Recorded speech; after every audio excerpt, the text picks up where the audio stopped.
Hello everyone. इस video में हम देखेंगे डिफरेंट मेथड्स जिससे हम स्टार के टेम्परेचर का पता कर सकते हैं। तो इसमें जो हम सबसे पहला मेथड देखेंगे वो है कलर इंडेक्स। तो कलर इंडेक्स जो मेथड है वो क्या करता है, हमारी हेल्प करता है स्टार का टेम्परेचर जानने में। अब देखिए, हमें ये बात पता है कि जो स्टार है वो डिफरेंट वेवलेंथ की लाइट को एमिट करता है। तो हम क्या करते हैं, कुछ फिल्टर यूज़ करके, जैसे कि ब्लू हो गया, विजुअल हो गया, हम क्या करते हैं इनकी टेम्परेचर का, जो स्टार का टेम्परेचर है उसका पता कर सकते हैं कि इसका टेम्परेचर कैसा होगा। मान लीजिए ये स्टार है और हम यहाँ पे खड़े हुए हैं। हम कोई एक फ़िल्टर लगाएंगे, जो हमने यहाँ पे लिया है ब्लू, तो हमने ये ब्लू फ़िल्टर लगा दिया। अब ये जो वेवलेंथ, अलग अलग वेवलेंथ की लाइट इमिट करेगा। तो ये जो फ़िल्टर है ये क्या करेगा, जैसे ब्लू फ़िल्टर है तो ये ब्लू लाइट को छोड़कर बाकी सबको रोक देगा, ब्लू वेवलेंथ की लाइट को आने देगा, बाकी सबको रोक देगा। तो उससे हमें पता चलता है कि ये उसके टेम्परेचर के बारे में। देन विजुअल वी, ऐसे ही हम यूज़ करेंगे यहाँ पे। अब ऐसे ही एक और फिल्टर लगा देंगे। ऐसे ही हमारे पास एक इंफ्रारेड आई फिल्टर होता है। तो इससे इस तरह के डिफरेंट डिफरेंट फिल्टर यूज़ करके हम उसके टेम्परेचर का पता लगा सकते हैं। अब जो हमारा सेकंड मेथड है वो है स्पेक्ट्रल क्लासिफिकेशन। अब स्पेक्ट्रल क्लासिफिकेशन क्या है, देखिए हमें पता है जो स्टार है वो इमिट करता है स्पेक्ट्रम ऑफ लाइट। तो ये जो स्पेक्ट्रम ऑफ लाइट इमिट करता है, हम इसको क्लासीफाई करेंगे मॉर्गन कीनन सिस्टम के थ्रू। अब मॉर्गन कीनन सिस्टम क्या है, इन्होंने कुछ अल्फ़ाबेट दिए थे, OBAFKM। तो इन सब अल्फ़ाबेट की हेल्प से हमने कैटेगरीज, इसमें यहाँ पे कैटेगरीज हैं, क्लासिफिकेशन है ये। अब जैसे कि जो शुरू के अल्फ़ाबेट है, जैसे कि O हो गया, B हो गया, A हो गया, ये हमें बताते हैं कि ये अगर स्टार इन कैटेगरी में आ रहा है तो हमें पता चलेगा कि वो हॉटर स्टार है, मतलब उसका टेम्परेचर बहुत ज़्यादा होगा।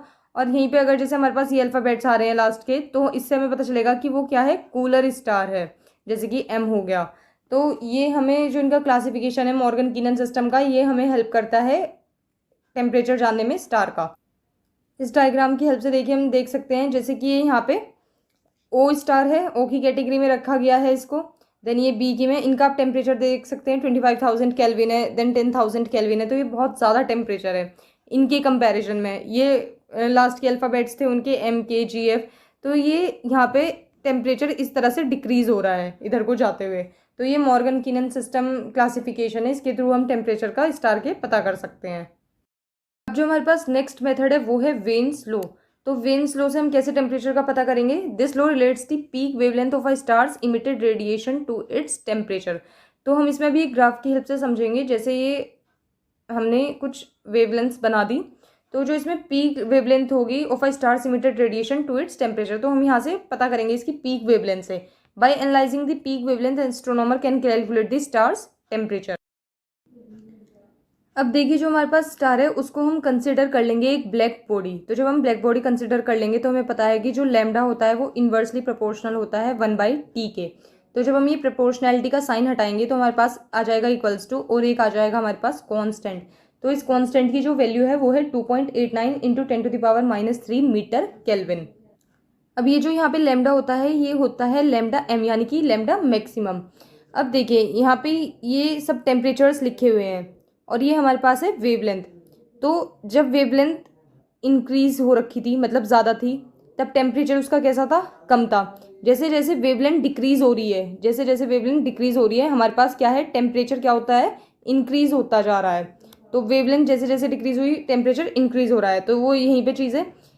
इस रिलेशन से भी हम पता कर सकते हैं कि अगर हमारे पास वेवलेंथ ज़्यादा है तो टेम्परेचर कम होगा, जैसे हमारे पास शुरुआत में था। और अगर हमारे पास टेम्परेचर ज़्यादा है तो मतलब वेवलेंथ क्या होगी, उसकी कम हुई होगी। तो हम इस रिलेशन को यहाँ पे ऐसे भी लिख सकते हैं। तो ये जो पीक वेवलेंथ है, हमें यहाँ से क्या पता चल रहा है कि इसका टेम्परेचर सबसे ज़्यादा है, क्योंकि यहाँ पे वेवलेंथ कम है और टेम्परेचर क्या है, ज़्यादा। तो यहाँ से हम जो स्टार है उसके टेम्परेचर का हम पता कर सकते हैं।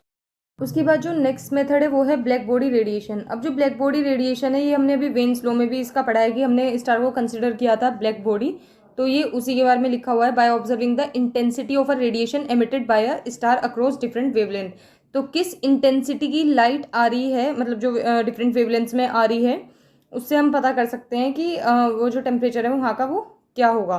देन नेक्स्ट आता है Stefan Boltzmann law. So the law links a star's luminosity to its surface temperature. By measuring the luminosity and radius of a star, astronomers can deduce its temperature. तो उसकी luminosity स्टार की पता करके और उसका radius of a star पता करके हम उसके टेम्परेचर का पता कर सकते हैं। देखिए हमें पता है कि जो हॉटर ऑब्जेक्ट्स होते हैं वो ज़्यादा रेडिएशन इमिट करते हैं या फिर ज़्यादा एनर्जी इमिट करते हैं, जो कूलर होते हैं वो कम करते होंगे। तो हम उस क्या करेंगे, स्टार्स की ल्यूमिनोसिटी का पता करेंगे और उसकी रेडियस ऑफ स्टार का, तो उसके थ्रू हम टेम्परेचर का वहाँ आगे पता कर सकते हैं।